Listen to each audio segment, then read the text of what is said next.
Di perbincangan ini menarik apa yang dikatakan tadi bahwa Nazarudin itu berusaha mengecilkan perannya dalam kasus suap Wisma Atlet dengan mengalihkan ke kasus lain gitu ya. Iya. Kelihatannya begitu. Dan juga nama-nama lain. Karena kan begini ya, satu tidak kuat kasus Wisma Atlet. Dia eksepsinya dia larikan ke kasus Hambalang. Ya. Dia kan tidak perlu buka panjang lebar di eksepsi kasus Hambalang, karena mungkin itu sudah disampaikan ke penyidik pada waktu pemeriksaan. Artinya masalahnya kenapa dia harus bunyikan lagi? Ini kan menurut pendapat orang-orang ya, Nazarudin ini kan sadar media ya. Jadi begitu dia tahu dia bacakan eksepsi, pasti diliput, ini kesempatan lah dia untuk ya dalam tanda kutip mendorong juga KPK menindaklanjuti temuan dengan cara dia ngomong gitu. Memang begini, apa yang dia sampaikan kan cukup detail ya. Jadi misalnya ada pertemuan oleh tim tim independennya Partai Demokrat ya, tanggal berapa, siapa yang dipanggil, Angelina Sondakh mengakui apa dan lain-lain. Nah itu kan juga sesuatu yang bisa diklarifikasi. Walaupun kalau dipanggil oleh penyidik KPK pasti orang-orang itu membantah semua. Kan permasalahannya kan di situ. Jadi apa betul ada pertemuan hari itu? Apa betul yang datang adalah orang-orang yang disebut Nazarudin? Nah memang disayangkan begini, kalau Nazarudin bunyi sendiri tidak ada yang mendukung, ya apa yang bisa dilakukan? Satu sisi aja ya, satu sisi itu. Jadi dia harus berpikir ada bukti-bukti lain yang bisa disodorkan selain keterangan dirinya. Ditambah lagi kan begini, memang itu bisa menjadi keterangan terdakwa yang bisa digunakan sebagai alat bukti, tapi alat bukti terhadap kasus yang sedang diperiksa, bukan terhadap kasus Wisma Atlet yang sedang dia jalani kan. Ini kan dia didakwa di pengadilan ini kasus Wisma Atlet. Jadi keterangan dia mungkin bisa digunakan untuk tindak lanjut pemeriksaan Hambalang, tapi tidak bisa digunakan untuk kasus yang sedang dihadapi di pengadilan sekarang, kecuali dia mau memperluas semuanya sekalian gitu ya. Karena gini, yang menyangkut Nazarudin ini kan kasusnya banyak sekali. Ya, saya juga bertanya-tanya, persis seperti Gayus Tambunan, kenapa bukan seperti diurut-urut yang satu-satu. Karena di dalam hukum pidana kan ada konsep gabungan tindak pidana. Kalau ditemukan pada seorang pelaku itu pernah melakukan banyak tindak pidana, dituntutlah sekaligus dengan konsep gabungan tindak pidana. Ini kenapa tidak?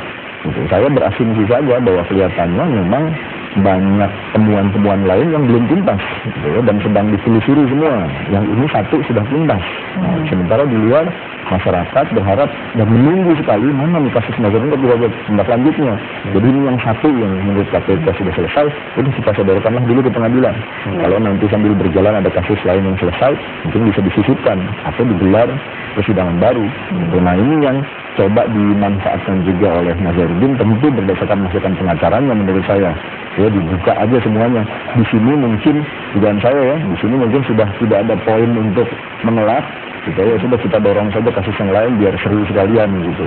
Ya, ada juga yang menarik hari ini di persidangan, Nazarudin kemudian memberhentikan salah satu pengacaranya OJK Libis. Gitu. Anda melihatnya apa sih sebetulnya permainan Nazarudin ini saat ini?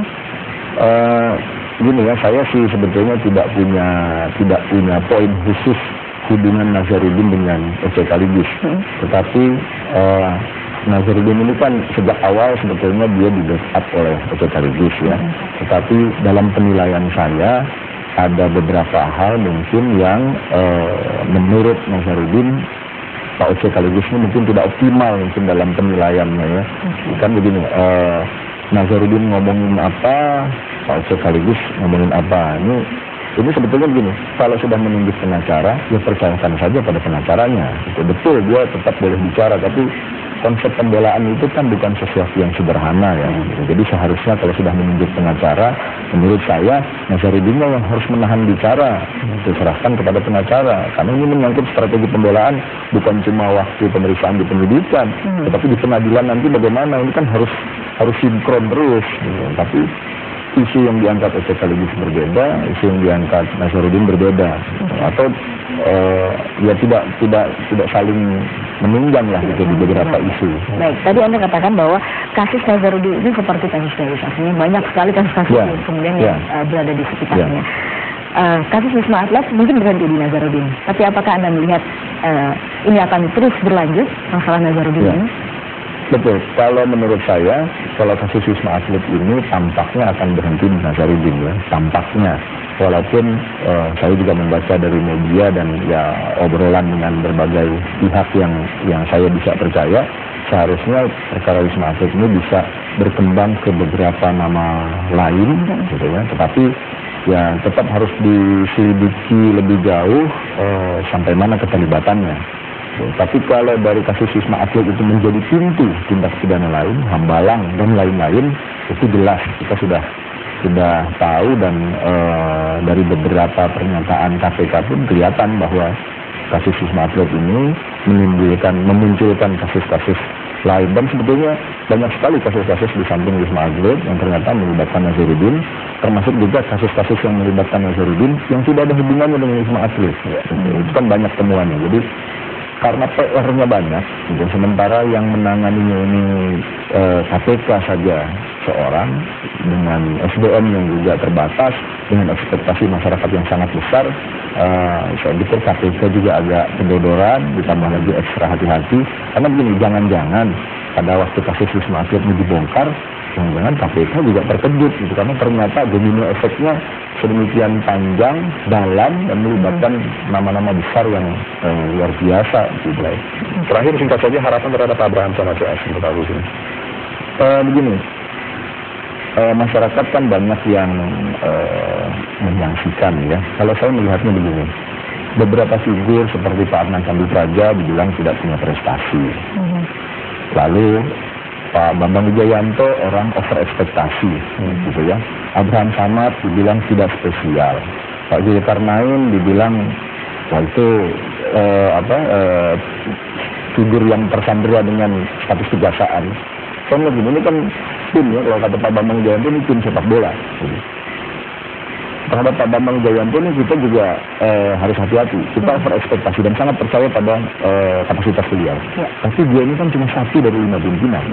Jadi dia mau sekeras apapun, kalau misalnya di voting kalah, lama-lama kita akan percaya ternyata Bambang Wijayanto ditaruh di situ nggak berdaya juga. Jadi kita harus proporsional. Tapi begini, kalau misalnya dibilang Abraham Samad track record-nya tidak maksimal atau Pak Adnan Sambipraja, karena memang sebelumnya dia memimpin lembaga yang tidak punya kewenangan apa-apa, gitu. Jadi gimana dia mau menggebrak yang tidak punya kewenangan menggebrak ya? Gitu kan, Kompolnas itu cuma tulis surat, bikin rekomendasi. Abraham Samad juga begitu, ya kan dia pimpin LSM, Anti Corruption Committee, bisa apa? Itu kan bukan alat penegak hukum, itu cuma kekuatan masyarakat madani saja. Tapi kita lihat secara proporsional dengan track record-nya. Yang penting dia tidak tersandera oleh perkara-perkara korupsi sebelumnya atau perkara tindak pidana apapun. Jadi saya pikir ya patutlah kita menaruh harapan, tapi seperti yang saya pernah bilang di Indonesia ini, orang tidak boleh terlalu berharap. Jangan nanti akan terlalu kecewa. Gitu. Iya, lebih baik terima kejutan daripada penuh harapan. Gitu.